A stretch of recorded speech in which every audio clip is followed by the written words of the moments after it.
turn to face me because it'll just be easier to follow. So you can follow with me as I talk through this. We'll be exploring bouncing one leg forward.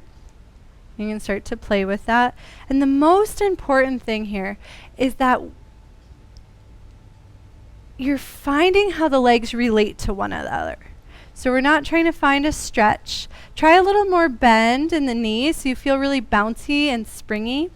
And start to notice that hang time as you shift back. You can bring your arms to T. And maybe you can feel how the core is supporting the lifted leg. Try pushing a little extra into the foot and notice if that helps you find a little extra lift. And then the next time the foot comes down, pause there. And the reason we did all of that was to awaken the deep core, to feel how the legs connect into the pelvic floor. Give yourself permission to wiggle the front foot around. It might want to come forward a little bit, over to the left a little bit. Gaze at the back toes. They should be mostly forward and then slightly out to the right. Let the hips be relaxed, but mostly pointed forward without any strain. Straighten the front leg. And we'll play with Virabhadrasana 1. So with your next exhale, slowly bend the front knee as you float the arms up. And then inhale, straighten the leg and drop the arms.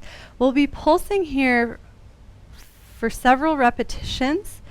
And so move at your own pace, but give yourself permission to adjust where both of the feet are, right? I find that sometimes I'm like, ooh, I want more space. Like my body feels connected and it wants more. So yeah, great adjustment, Colin. Give yourself that permission. And there's no right or wrong as long as there's no pain, right? So feel free to explore. Pay particular attention to the knees.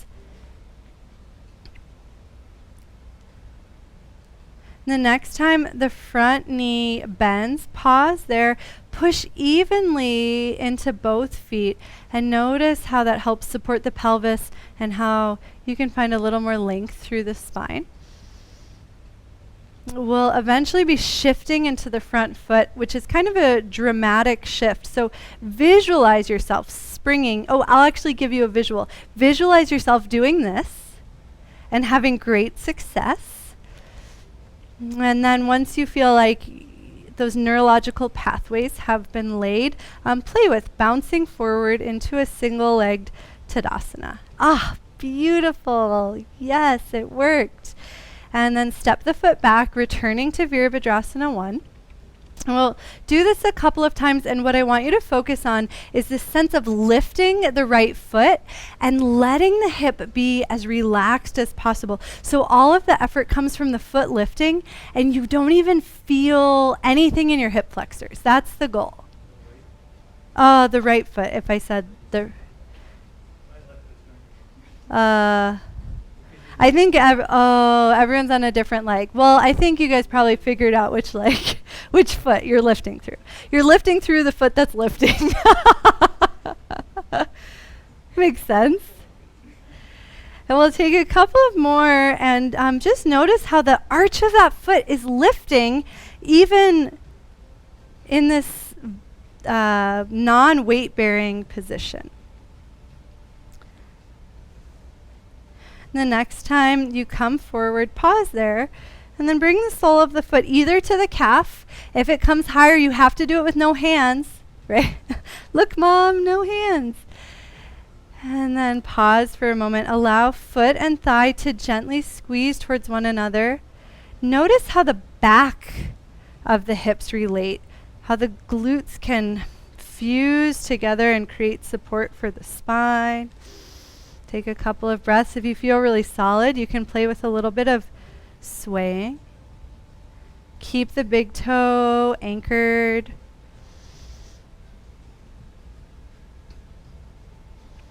And then set the lifted foot down. Release the hands and pause in stillness.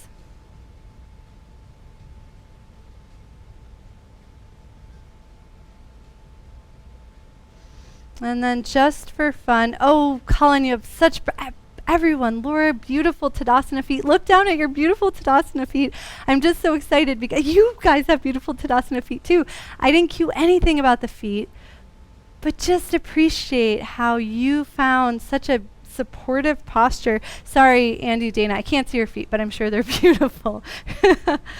And if they're not perfect, make little adjustments. Turn the toes forward, anchor the big toe, find that spiral as the big toe pushes down and the thighs ever so subtly anchor into the hip socket.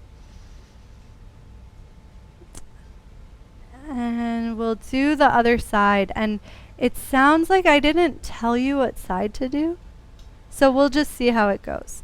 Hopefully you can remember what side you did. I'll cue what side I didn't do. So walk back onto your mat. And okay, we're taking our bounces forward with our right leg, unless you already did that. Then do the other one.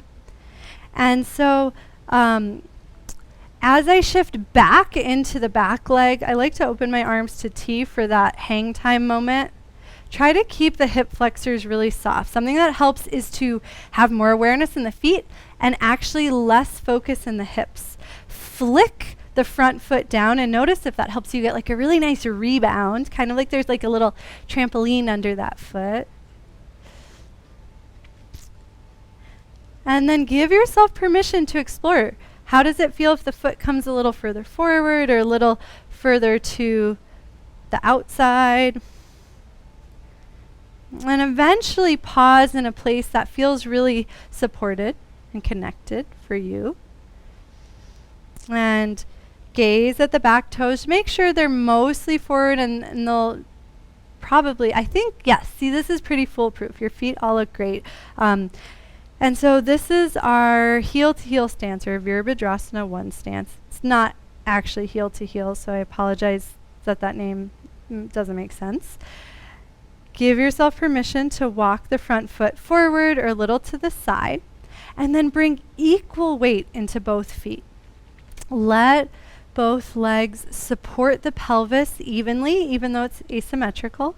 And then with an exhale, bend into the front knee and allow the arms to weightlessly float. And with your own inhale, straighten and release. Give yourself permission to adjust and take a few pulses here. Keep the front big toe anchored and play with letting that front knee drift nice and wide towards the pinky, and notice how that turns on the glutes and the outer leg line, creating nice space in the hip socket, space in the knee joint, lift in the arch. If it doesn't feel good, don't do it. That's always the case. And then I'll give you a visual for you to have for yourself. You'll be shifting forward and lifting the back leg. Visualize yourself making that transition as seamlessly as possible, and then when you feel ready, go for it. And we'll take a few pulses here. And remember, it's all about lifting the back foot. And if that is your focal point, the hip should stay super relaxed.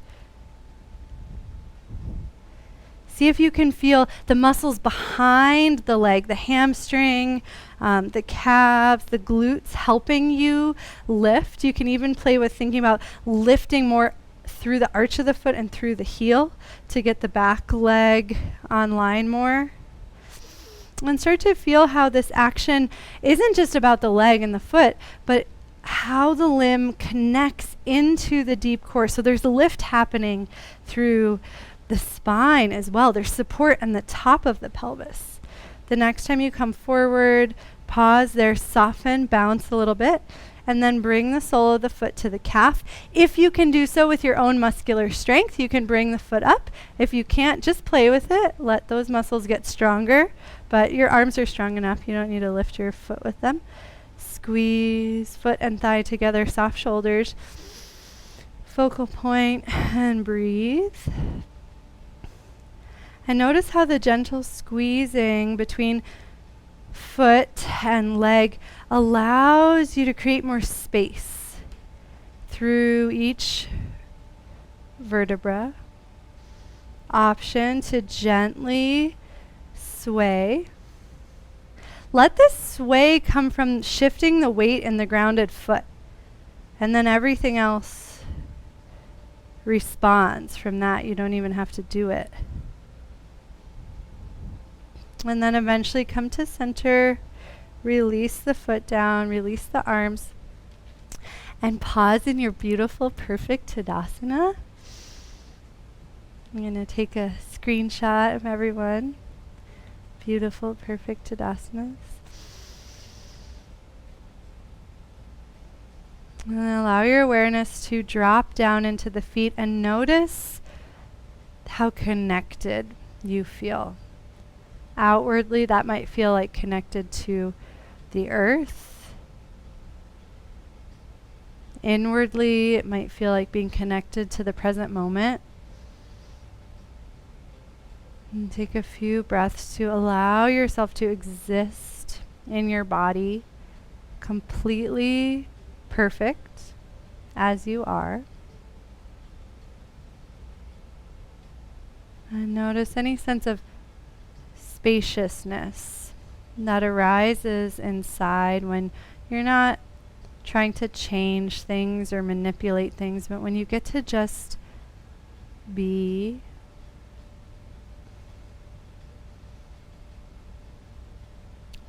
Walk backwards onto your mat.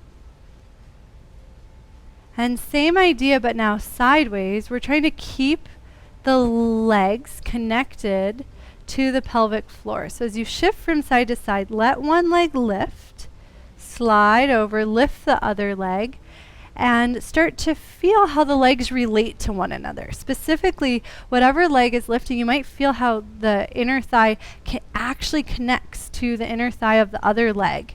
They both turn on to balance you.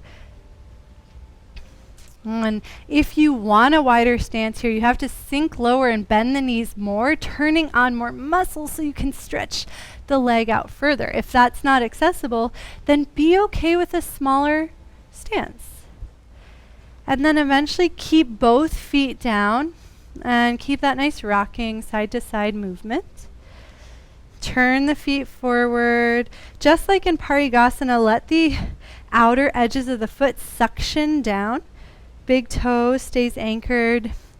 And notice any sense of lift that comes up through the arches into the deep core of the shin, the soleus muscle that's closest to the shin bone, just behind it, inner thighs, and the base of the pelvis, up through the spine.